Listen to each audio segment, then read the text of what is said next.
1, 2, 3, 4, 1, 2, 3, 4, here we go. Here we go. Here we go. Here we go. Every day. Every day. Gotta run. Gotta run. Every day. Every day. Gotta run. Gotta run. Gotta be. Gotta be. Number one. Number one. Gotta be. Gotta be. Number one. Number one. Gotta be. Gotta be. Table. Table. Table. Table. Ranger. Rain. Iraq's brutal invasion of Kuwait put Navy air power on red alert. In a few months, attack orders were issued to treat the Iraqi army like a snake by first cutting off its head and then killing it.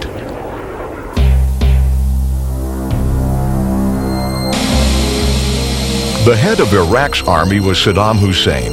His word alone was the law of the land. Any citizen who opposed him was tortured to death. Surrounded by his trusted gang of bodyguards and assassins, Hussein was able to inspire fanatical obedience from Iraq's faceless masses.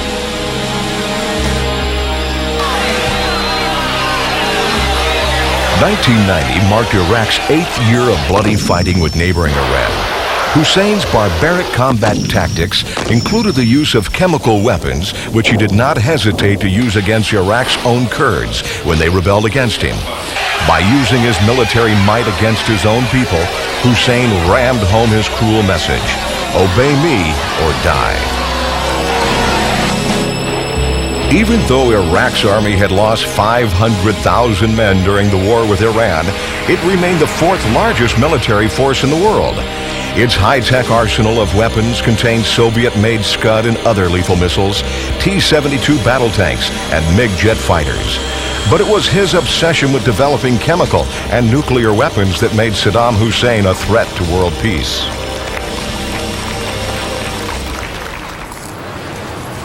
Oil-rich Kuwait was an industrial, scientific, and cultural wonderland that had managed to peacefully combine both Islamic tradition and modern commerce, despite the example of its backward neighbor to the north. Saddam Hussein widely proclaimed his dedication to the teachings of Islam, but while he prayed on August 2nd, 1990, his army was swarming murderously into Kuwait City. Contemptuous of international outrage, Hussein declared that Kuwait is mine, its wealth is mine, and I will keep it. Kuwait's meager defense forces were easily blown out of existence by Iraq's superior firepower. Within 4 days, Hussein had 6 full divisions positioned throughout Kuwait and had installed his puppet government.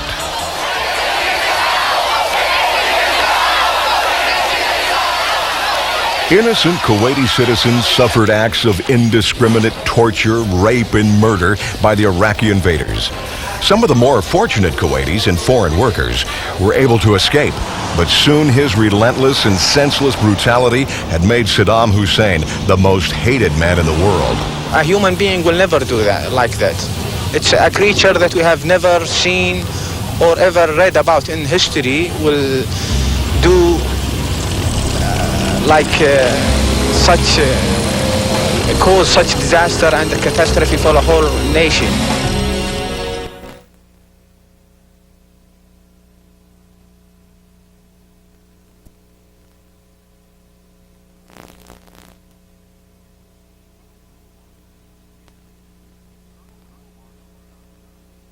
Colonel Muammar al-Gaddafi became dictator of Libya through a military coup.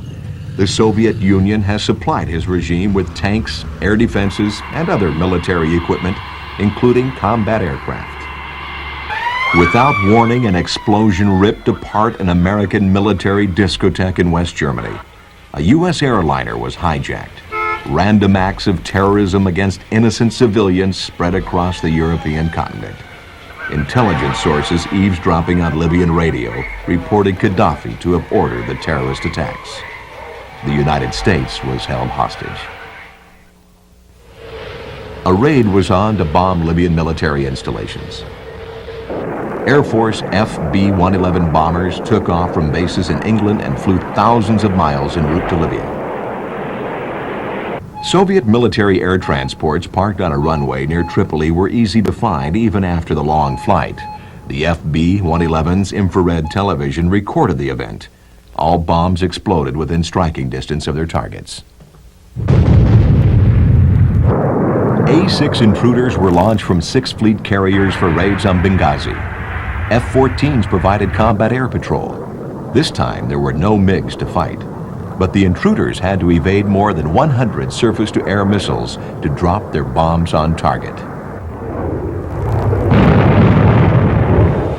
In January 1989, Gaddafi would suddenly strike again.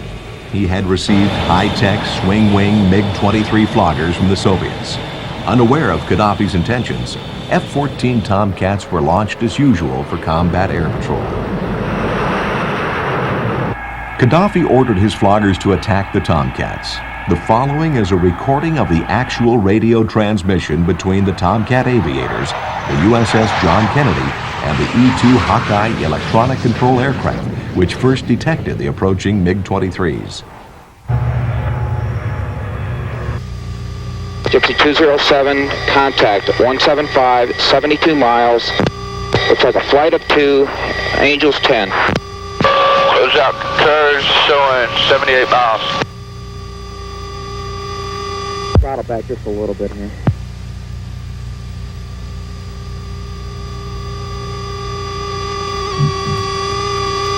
James, close out shows 25 mile separation. Turn it down.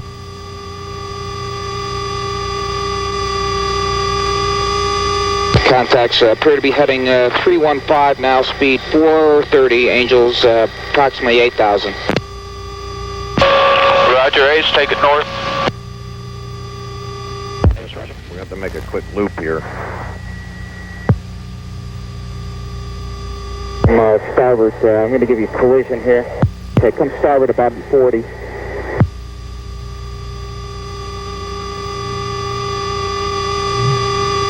.207, 61 miles now, bearing 180, Angels 8, heading 330. Steady up.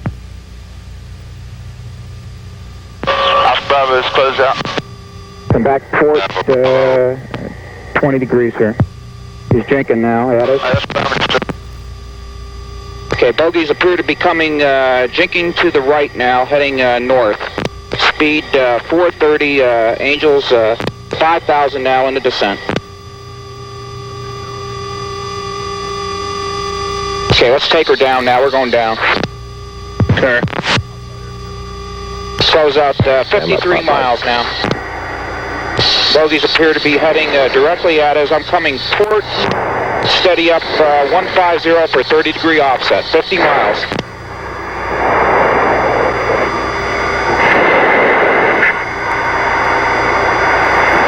.49 miles now, speed 450, Angels 9. I'm going down to 3. Crossing back over. Roger. Roger that. 30 degree offset now. Bogies heading 340, speed 500. Let's accelerate. Okay, they look like they're at 9,000 feet now. Roger. Bogies have jinked back into us now. Let's come starboard 30 degrees the other side. Coming starboard. Say there, Angels. Hands join up, set station. Roger. Angels now 11. Steady up. Close out, warning yellow, weapons hold. I repeat, warning yellow, weapons hold. Alpha Bravo out. Roger, Okay. Gypsies. Pass up Bravo directs. Warning yellow, weapons hold. 35 miles here. Roger that. Bogies have jinked back into me now for the third time. Nose is on at 35 miles. Angels 7. Alpha Bravo closed out. You copy? Okay, I'm taking another offset. Starboard 210. Guy got locked up, Leos, with 30 miles and keep it 13,000 feet of trailer. Roger that. Level off here. Okay, bogies jinked back into me for the fourth time. I'm coming back starboard. Come back port now. Port, 27 miles. Bogies at 7,000 feet. 45. Watch that, bogies 13550, Angels 16. Heading 340. Okay. Roger, same bogies. You're in collision now. Steering. Okay, bogies have jinked back at me again for the fifth time. They're on my nose now. Inside of 20 miles. Master arm on. Master arm on. See, good light. Good light. Okay, centering up the T. Bogey is jinked back into me again. 16 miles, center the dot. Say your Angels. I'm at Angels 5, nose up. Oh, his Angels. No, wait a minute. Angels are at 9. Alpha Bravo from 207. 13 miles. Fox 1, Fox 1. Oh, Jesus. Beacon right. Roger that. 10 miles, he's back on my nose. Fox 1 again.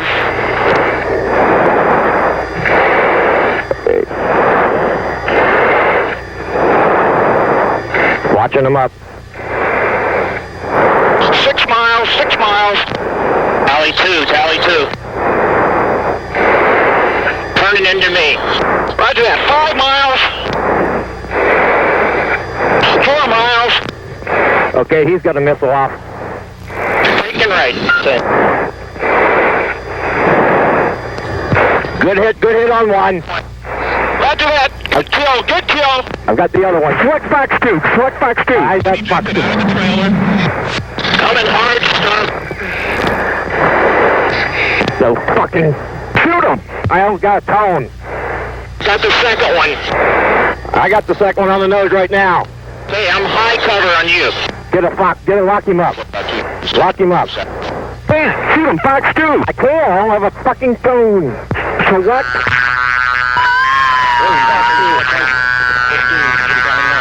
Good kill, good kill. Hey, good kill. Pilot ejected. Pilot ejected out of the second one. Okay, Meister, let's head north. Head north. Okay, port side high. I'm coming down hard. Roger. Roger that. Dishes are going north. Let's go down low on the deck. Unload 500 knots. Let's get out of here. Hey, 2 good shoots. We're showing 2 good shoots in the air here from Munster. Roger that. I see the, I got the splash. One splash. one splash. Taking it down to 3,000 here, Munster. The splash 160 at 96. Let's go. Munster down to 3,000. Let's get out of here. Run north on your right side. Roger. The other chute is high up, just to the right of the first splash. We got good shoots on all of them. Roger. 2 floggers, flash. Close out. We're heading north.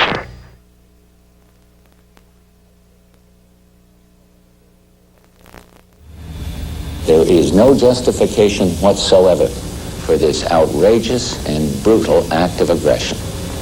A puppet regime imposed from the outside is unacceptable. The acquisition of territory by force is unacceptable. U.S. military leaders in the Pentagon were ordered by President Bush to begin Operation Desert Shield. On station, far from Iraq, the aircraft carriers Dwight D. Eisenhower and Independence were on training maneuvers, maintaining readiness for just such an emergency. Their flight decks crowded with Tomcat, Hornet, and Intruder combat aircraft, they immediately set sail for the Mideast. Hopes were initially high that a strong show of naval air power and tough sanctions would convince Saddam Hussein to peacefully withdraw from Kuwait.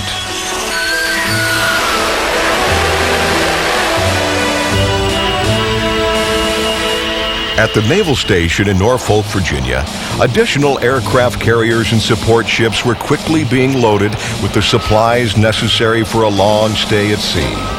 Families began the familiar, painful goodbyes that always accompany ships leaving home for distant lands. This time, however, with the knowledge that this deployment was no training maneuver, but a serious effort to prevent an all-out war, the farewells were even more heartbreaking. As the ships pulled up their anchors, a fervent prayer whispered over and over amongst the sailors' anxious families. Please, the prayer said, let them come home safe to us. The aircraft carrier is the heart of a battle group and the launching pad for the Navy's impressive display of air power. One of the most lethal weapons aboard is the F/A-18 Hornet.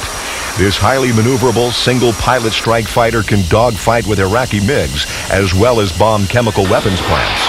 The speed and firepower of the Hornet make it a favorite of naval aviators. It's lethal. The combination of air-to-surface missiles, air-to-ground weapons, and the air-to-air capability of the airplane makes it a truly, truly magnificent machine in combat. The A-6 Intruder was made famous by its nighttime strikes over Hanoi during the Vietnam War. For Desert Storm, the Navy deployed 106 Intruders, many of which flew some of the war's toughest missions. Flown by a pilot and dual-role bombardier navigator, the amazing Intruder can carry up to its own 14-ton weight in ordnance. The Intruder was built to fly almost any mission, and its aviators have to be prepared for any challenge. Our main job is to deliver ordnance on target, usually anywhere. We fly both day and night, heavy on the night side. We're a strong night all-weather TAC aircraft. General purpose bombs, laser-guided bombs against point targets, area targets, troops in the open, artillery, tanks, just about anything that needs to be shot, we go after. The F-14 Tomcat is a proven MiG killer. Its mission is to protect the carrier battle group at any cost from hostile attack aircraft. Variable sweep wings provide Tomcat aviators with maneuverability and a top speed no other enemy fighter can touch. More than 150 Tomcats were catapulted from carrier decks during Desert Storm. Armed with heat-seeking Sidewinder and radar-guided Sparrow anti-air missiles, the Tomcat is also the only fighter to possess the deadly Phoenix long-range air interception missile.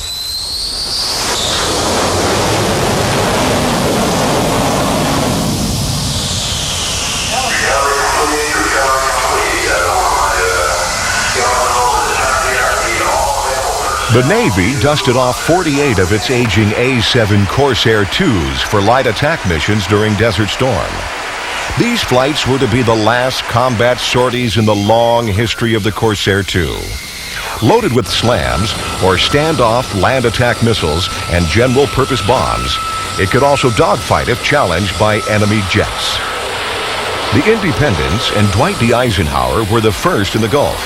6 more carriers, the America, the Theodore Roosevelt, the Saratoga, the John F. Kennedy, the Midway, and the Ranger were fast on their way to the Middle East.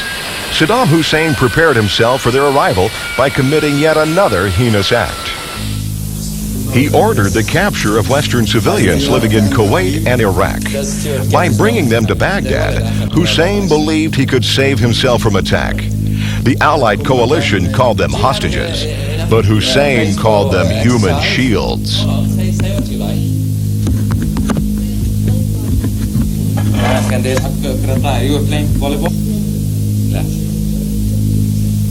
Come along, please.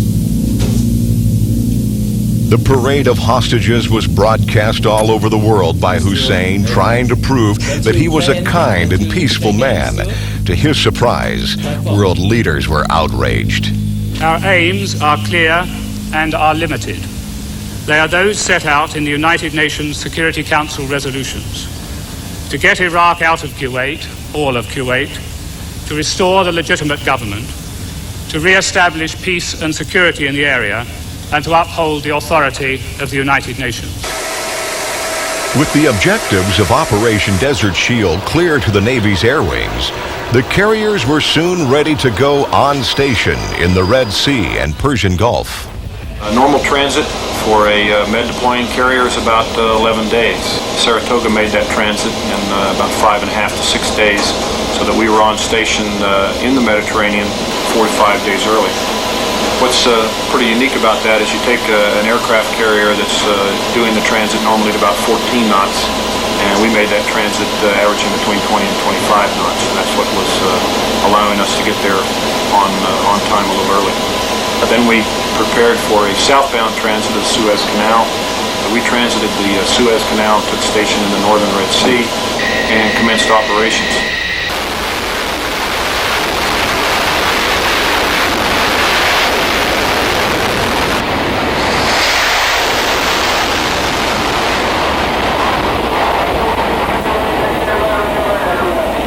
The Saratoga Battle Group, which is composed of 13 ships, some of which are in the Persian Gulf, some in the Mediterranean, and some down here in the Red Sea, are acting as a two-carrier battle force to carry out the UN resolutions. Some of our ships are up and conducting the multinational intercept force operations as part of the sanctions.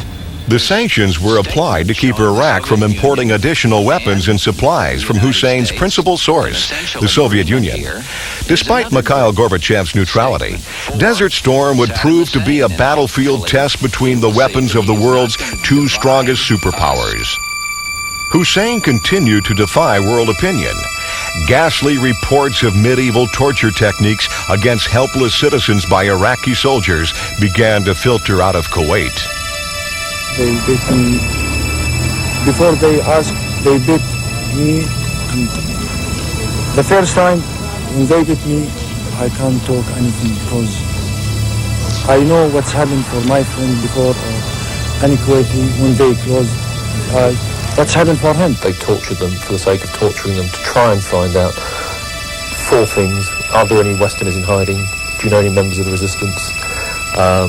Do you know any houses of military personnel? Do you know any houses of police personnel? The Gulf air was mysteriously still and quiet on the morning of January 16, 1991. Deck crews checking for foreign object debris felt that the months of training would soon come to good use. Red-shirted ordnance crewmen once again loaded a deadly mix of bombs and missiles. However, this time, they believed the Hornets, Intruders, Tomcats, and Corsairs would come home without them.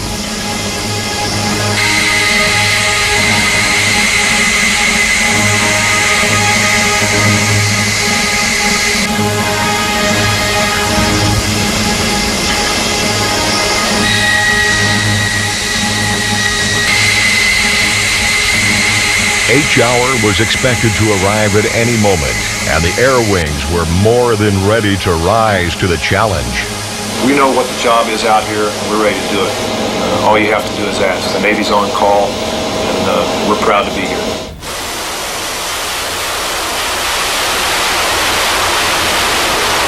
The world had given Saddam Hussein 5 months to leave Kuwait. Now it was time for action. Phase 1 of Operation Desert Storm began well before sunrise on the morning of January 17, 1991 at 0300 hours local time. Navy fighter and attack jets roared into the foreboding blackness.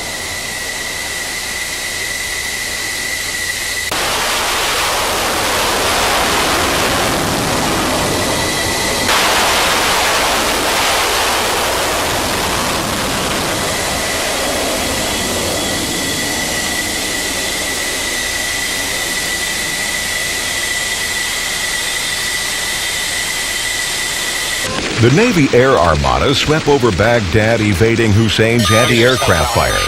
Corsairs hunted and destroyed mobile Scud surface-to-surface missile launchers in western Iraq, while Intruders and Hornets worked in teams, blasting targets like hardened aircraft shelters and bridges. The A-6s would laze the targets while the FA-18s released the laser-guided bombs.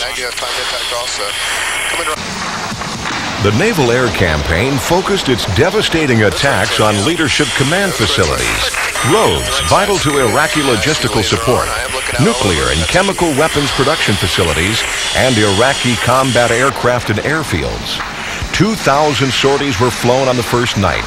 Hussein's anti-aircraft deterrent was pitifully inadequate against naval air power. Okay. Secondaries. 30 seconds. 27. Hotel right below us. 30 seconds. Can you do your... Yeah, no threats right 5 now. seconds. No threats right now.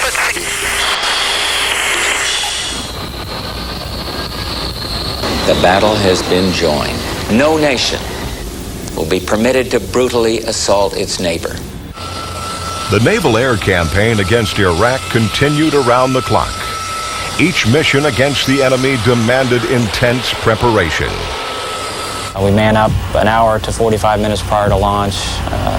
The missions usually, the big strikes are 20 to 25 airplanes, and it takes 30 minutes to get those off the deck.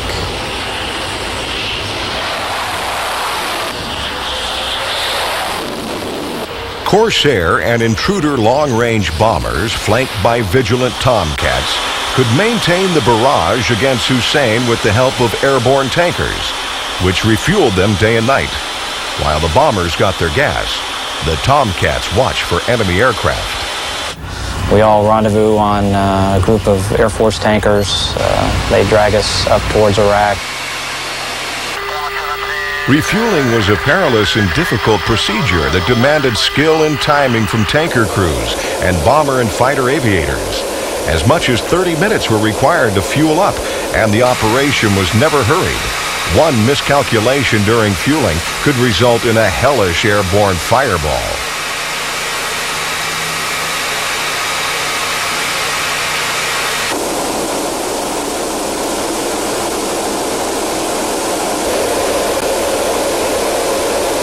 Now I've got 3 of them, 2 on the coast side, one in the middle. Okay. After topping off, the air group was ready for action. And we all get topped off and leave and head to the target, which usually is another 30 minutes away from the tanker. In a typical mission, Tomcat pilots would fly shotgun to Intruder or Corsair bombers, and their missions were called MIGCAPs, or Combat Air Patrols Against Iraqi Interceptors. With the Tomcats watching their tail feathers, the Navy jets were free to penetrate enemy airspace.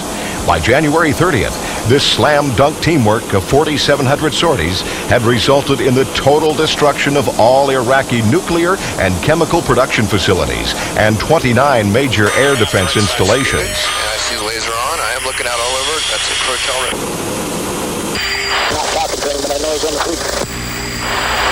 Impact.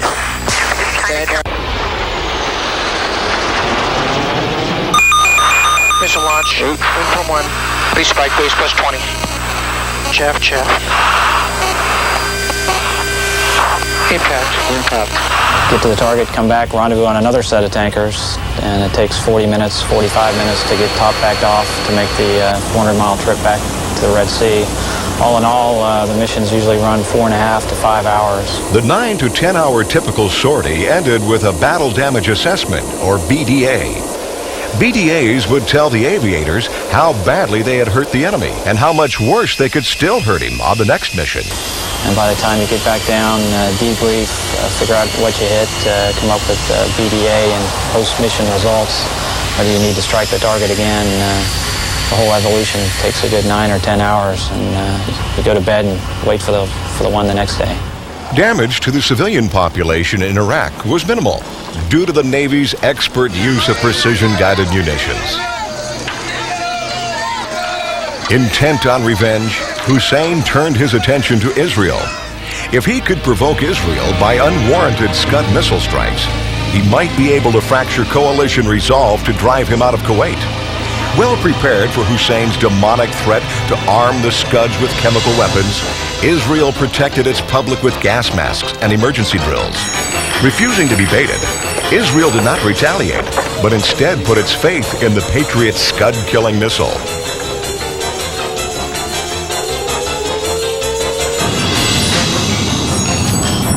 Many of the Scuds that were launched against Israel and Saudi Arabia went astray or were blasted out of the skies by Patriot batteries.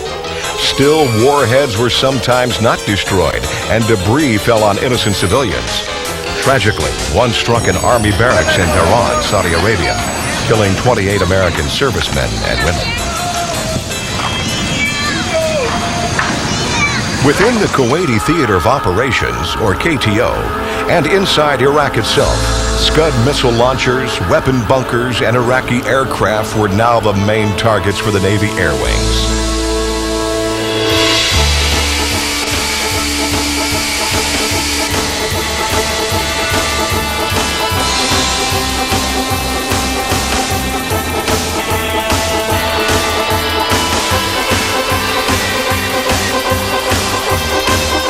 Attacks on Iraqi airfields, bomb support facilities, and military storage sites continued unabated, while naval air power and other coalition forces focused renewed attention on the deadly threat presented by the mobile Scud missile launchers.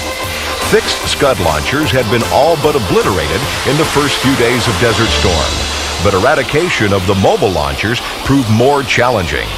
The equivalent of 3 squadrons of aircraft were eventually assigned to the exhausting mission of seeking out and destroying these mobile Scuds when they finally emerged from hiding to fire on Israel and Saudi Arabia. Once a Scud site was pinpointed through intelligence or by following a launch, Navy Airedales would blast the launch complex off the face of the earth. Saddam Hussein had destroyed only Kuwait, but with his deliberate and wanton assaults on the environment, Hussein was regarded by the world now as a creature that defied description.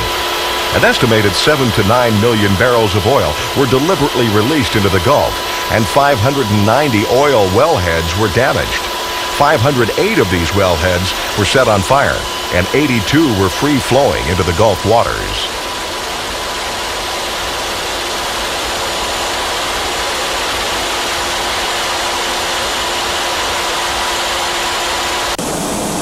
On January 27, 1991, U.S. airstrikes against oil manifolds at the tank farms upstream from the Al Amati terminal at last curtailed the flow of oil into the Gulf. I got it.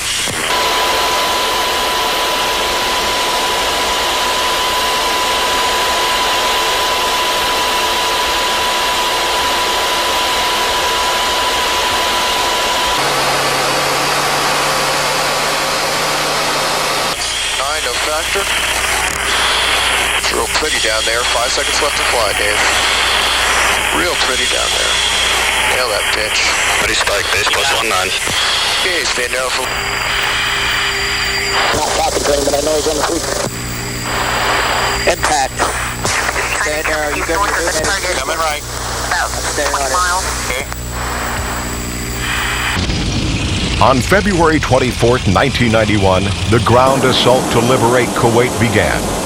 The Navy provided close air support to coalition ground forces. On February 26th, Hornets and other Allied aircraft rained hell on Iraqi tank columns, fleeing north from Kuwait City along the highway to Basra. Bomb's gone, bomb's gone. Roger that. Right turn. Roger, I'll be positioning after the ship. Okay, go ahead and set up for that, and you're clear. The Hornets were also the only Navy aircraft during the war to shoot down Iraqi MiG jet fighters. On a scheduled bombing mission against an Iraqi airfield, the Hornets detected 2 bogies 7 miles away. Switching their computer systems from bombing mode to air combat mode, the Hornets utilized their Sparrow and Sidewinder missiles to blow the MiGs right out of the sky. Lock him up. Damn, shoot him, Fox 2. I can't, I don't have a fucking phone. So what?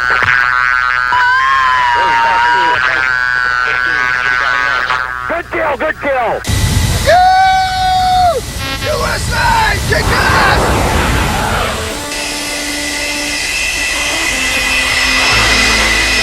The Hornets, along with other naval aircraft, went on to successfully complete their assigned bombing mission on the enemy airfield. No other event during the Gulf War could have demonstrated more clearly the importance of the Hornets' multi-role capability, or exemplified more perfectly the unmatched skill, preparation, and daring of the Navy aviators, many of whom achieved similar successes throughout the course of the war against Hussein. These men, however, remain matter-of-fact about their victories. For them, it was just another day of doing the job they had set out to do.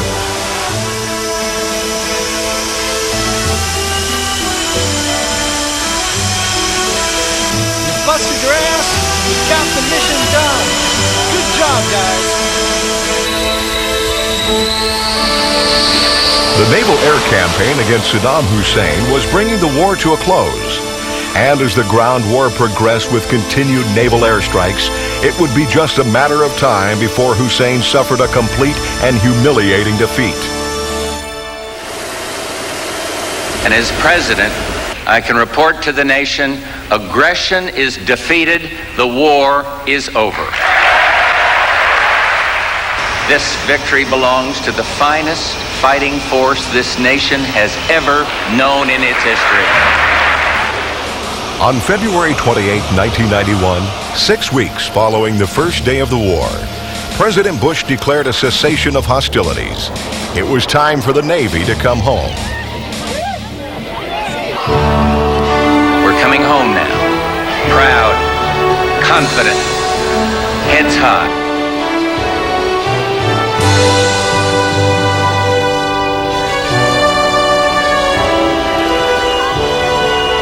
The Navy had performed heroically in Operation Desert Storm.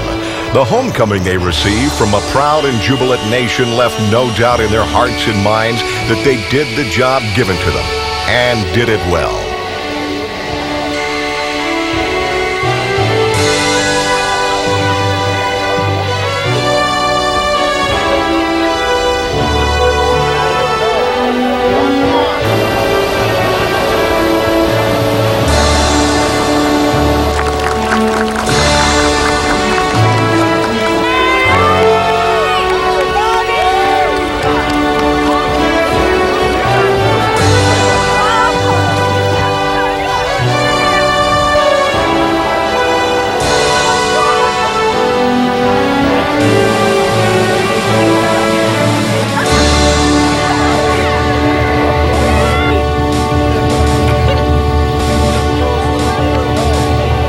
Vigilant, committed, and watchful, the Navy is ever prepared to defend a precious peace wherever it may be threatened.